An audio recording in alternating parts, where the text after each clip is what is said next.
Hi guys.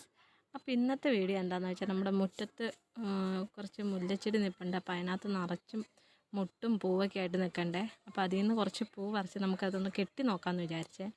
അപ്പോൾ ഒത്തിരി നാളായി കെട്ടിയിട്ട്. നമ്മൾ പെട്ടെന്ന് പൂവൊക്കെ കിട്ടിക്കഴിഞ്ഞാൽ ആദ്യം തന്നെ നമ്മൾ തുണി തുന്നണ സൂചി നൂലില്ലേ, അതെടുത്താണ് പെട്ടെന്ന് ചെയ്യാറ്. അപ്പോൾ ഇന്നൊന്ന് കെട്ടി നോക്കാമെന്ന് വിചാരിച്ചു.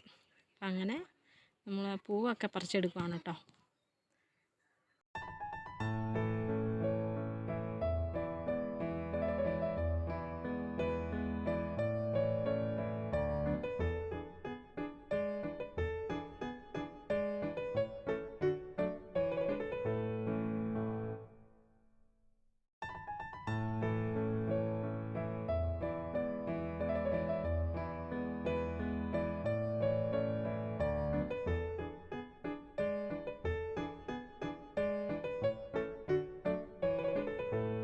അപ്പോൾ നമ്മൾ മുല്ലപ്പൂവിൻ്റെ കൂടെ കെട്ടാനായിട്ട് കുറച്ച് കനകാമ്പരം കൂടി പറിക്കുന്നുണ്ട്. അപ്പോൾ കനകാമ്പരം മുല്ലപ്പൂവും കൂടി മിക്സ് ചെയ്ത് കിട്ടുമ്പോൾ നല്ല ഭംഗിയാട്ടോ കാണാനായിട്ട്. അപ്പോൾ നമ്മുടെ ഇവിടങ്ങളിലൊക്കെ ഈ പൂവിന് കനകാമ്പരം എന്നാണ് പറയുന്നത്. അപ്പോൾ അത് നമ്മൾ കുറച്ച് പറിച്ചെടുത്തു. ഇത് രണ്ടും നമ്മുടെ മുറ്റത്ത് തന്നെ ഉണ്ട് കേട്ടോ, നട്ട് പിടിപ്പിച്ചിട്ടുണ്ട്.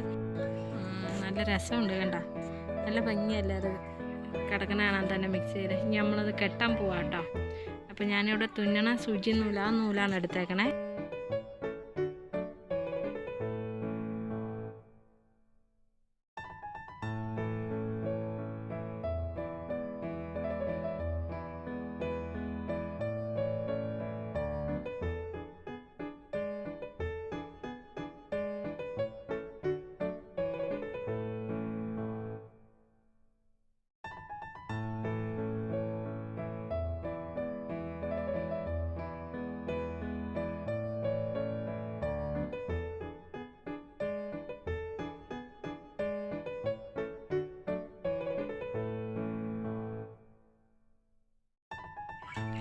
കാണുമ്പോൾ ഭയങ്കര പാടായിട്ട് തോന്നും കേട്ടോ അത് പൂകെട്ടൽ. പക്ഷെ നമ്മളത് പഠിച്ചെടുത്തു കഴിഞ്ഞാൽ വളരെ സിമ്പിളും ഈസി ആയിട്ട് ചെയ്യാൻ പറ്റും. പെട്ടെന്ന് നമുക്കത് പഠിച്ചെടുക്കാനും പറ്റും. ഞാനിവിടെ വളനൂലാണ് സാധാരണ എടുക്കാറ്. ഇപ്പോൾ അത് ഇല്ലാത്ത കാരണം നമ്മൾ തുന്നണ സൂചി നൂലിൻ്റെ ആ നൂലാണ് കേട്ടോ എടുത്തേക്കുന്നത്. അപ്പോൾ 4 പൂ വീതമാണ് നമ്മൾ കനകാമ്പരം വെച്ചിട്ട് അതിൻ്റെ ഇടയ്ക്ക് 2 മുല്ലപ്പൂ അങ്ങനെ വെച്ചാണ് കേട്ടോ. എന്നാലാണ് ആ കളർ കോമ്പിനേഷൻ ഭംഗി ഉണ്ടാവുള്ളൂ.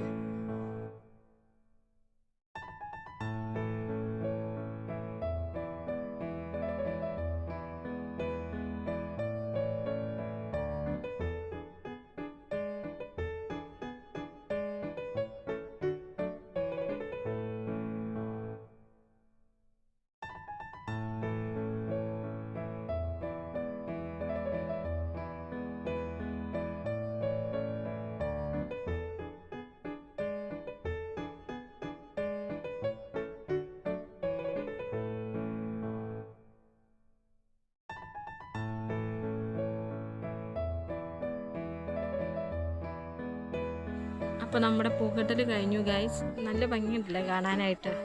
ആ 2 കളറും കൂടി കോമ്പിനേഷനായി വന്നപ്പോൾ നല്ല ഭംഗിയുണ്ട് കാണാൻ. ഇനി നമുക്ക് ഇതൊന്ന് തലയിൽ വെച്ചിട്ട് ഒരു ഫോട്ടോഷൂട്ടൊക്കെ ആയാലോ. കുഴപ്പമില്ല, നല്ല രസമൊക്കെ ഉണ്ട്. അപ്പോൾ വീഡിയോ ഇഷ്ടപ്പെട്ട് കഴിഞ്ഞാൽ ലൈക്ക് ചെയ്യുക, ഷെയർ ചെയ്യുക, സബ്സ്ക്രൈബ് ചെയ്യുക, സപ്പോർട്ട് ചെയ്യുക. ബൈ.